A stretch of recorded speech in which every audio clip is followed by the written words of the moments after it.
is Ruth Kakias with Sports Talk Florida, and I am joined with Michelle Sabin. We both are writers for the Buccaneers, and we're covering the Bucs this season for Sports Talk Florida and Bucs Report. And I just wanted to talk to Michelle a little bit before she went into the press box because she has a busy day ahead of her. What are you anticipating for this game? We are anticipating the Buccaneers to come out and make their best attempt to defend the Super Bowl. I think that's what everybody's talking about right now. They want to see if the Tampa Bay Buccaneers can put up the type of performance that they did in the second half of last season. So we're excited to see what they can do.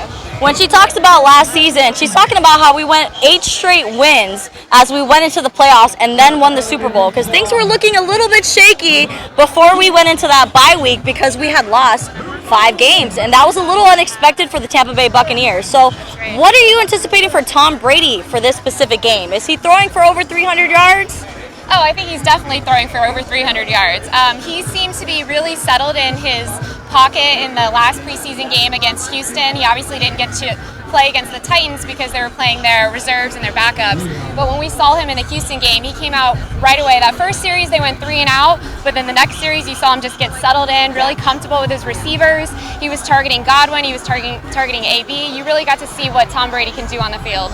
Talking about AB, we saw a little bit that he was put on the injury report due to that knee injury. Should we be worried about that at all, Michelle, for the Tampa Bay Buccaneers? Because, I mean, we saw him kind of limited last season a little bit due to that knee injury. Do you think that's going to cause a problem in tonight's game specifically?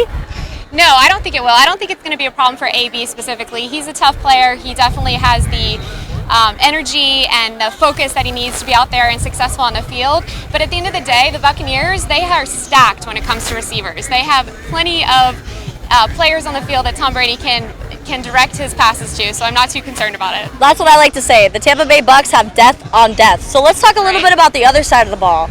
We have the Dallas Cowboys visiting here for the season kickoff, and we have a starting quarterback for the Cowboys that has not taken a snap since week 5 of last season. I counted the numbers. It was over 300 days since he's taken a game season snap. Do you think that's going to be an issue for the Cowboys against such a dominant defense that the Buccaneers have?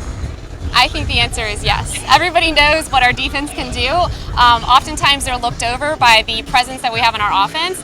But our defense, when you look at who we have at linebacker, I mean, you've got Shaq Barrett out there, you got JPP, you've got these guys that are experienced, they're veterans, they know what they're doing. They're backed up with who you're going to see some new talent in Joe Tryon. He's come out with a force during the training camp, and we've gotten a chance to see him in the preseason games as well. So I think you're going to see a lot of pressure there on the quarterback for the Dallas Cowboys. Yes, there's going to be a lot of pressure for Dak, and unfortunately he's going to be without his veteran right guard, Zach Martin, who tested positive for COVID this past Thursday, and he's not been cleared to play in tonight's season opener. So we shall see how that shakes up for the Dallas Cowboys. This is Ruth Kakias, joined by Michelle Sabin. Thank you for joining us on Sports Talk Florida. Look out for the article that Michelle and I will be writing after tonight's game. Enjoy your night.